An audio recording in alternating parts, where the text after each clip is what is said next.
For more than 70 years, the alliance between the US and Australia has been this bedrock of security in the Pacific. But right now, that relationship is facing its biggest test in generations. So we're going to dive into why this incredible bond is suddenly under so much pressure. Wow. Daddy is not coming to save us. He is putting us in danger. Think about that for a second. That quote from analyst Emma Shortis really gets to the heart of this fiery new debate happening down in Australia. The whole idea of America as this reliable protector, it's being challenged like never, ever before.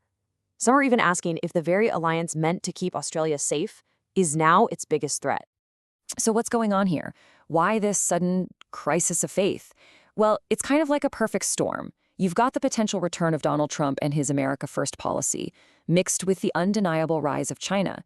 And that mix, it's created this huge cloud of uncertainty, and it's forcing Australia to face some really, really tough questions. See, the whole America First doctrine really changes the game. Trump's approach it's transactional.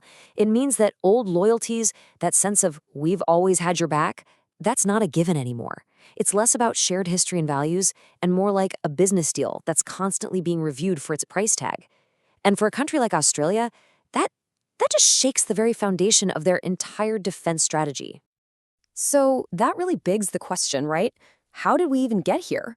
To really get why this moment is so critical, we've got to look back. How did this unbreakable alliance even start? Its roots go deep, forged in the fires of 20th century conflict. Okay, part 2, a history of mateship. And that word, mateship, really is key. The story of this alliance is all about shared battlefields and a shared way of looking at the world. It's a partnership that has pretty much defined Australia's place on the global stage for decades. Let's just walk through this for a second. It all starts in 1951 with the ANZUS Treaty. That was the big post-war security blanket for the Pacific. Then you had the 60s, and Australia is right there with the US and Vietnam. Fast forward to 2001, and after 9/11, Australia invokes the ANZUS Treaty's defense clause. Talk about loyalty. And then, in 2011, Obama's pivot to Asia brings US Marines right onto Australian soil, in Darwin. So you can see, this relationship just kept getting deeper and deeper. And all of this, for over 70 years, was built on one single massive assumption.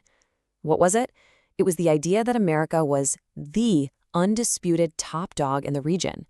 The dominant military power, the dominant moral power, period.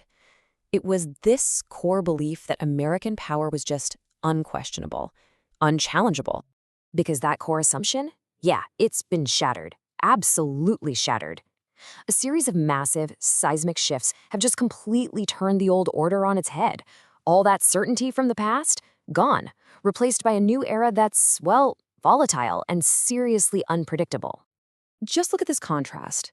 The old reality for Australia was living in a region dominated by a powerful ally that was, culturally pretty similar. First it was the British, then it was the Americans. But the new reality?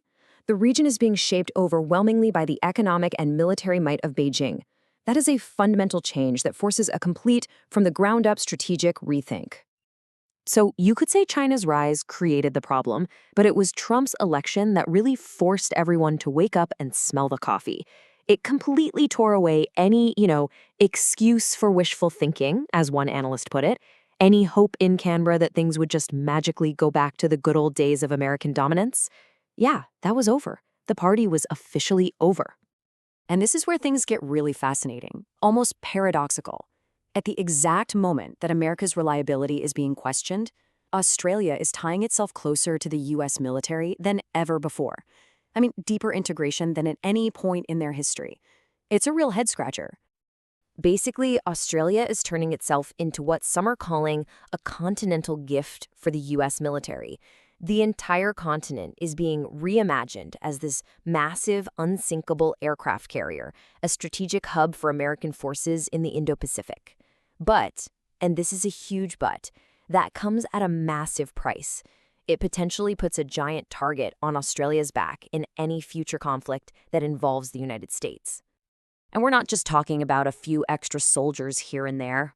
Look at these facilities. Pine Gap. That is absolutely critical for America's global spy network. Missile defense, the whole shebang. Then you have naval bases that are vital for communicating with nuclear-armed submarines. These places aren't just on Australian soil. They plug Australia directly into the central nervous system of the entire U.S. global military machine.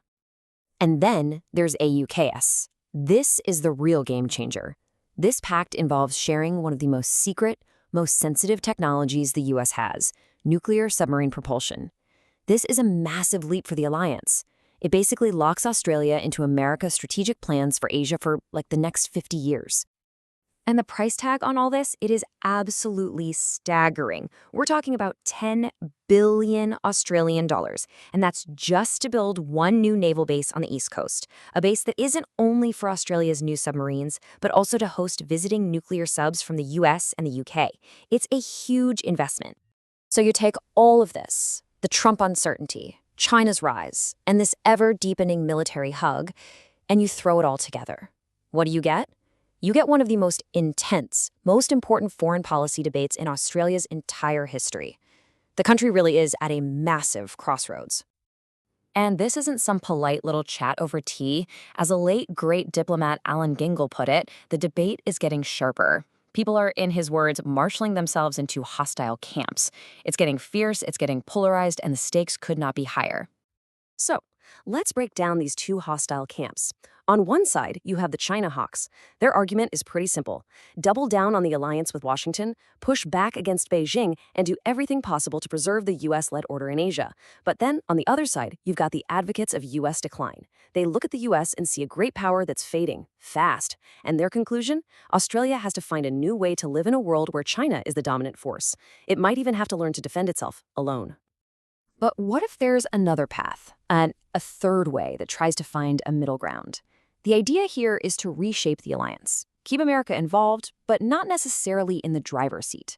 It's about building a new balance of power in Asia by teaming up with other key middle powers like Japan, India, South Korea, and Singapore.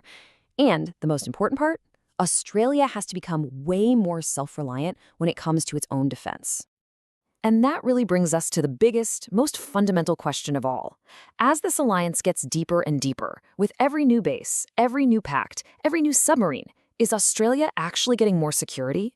Or is it just trading away its sovereignty, its ability to make its own choices at what might be the most dangerous and uncertain time in modern history?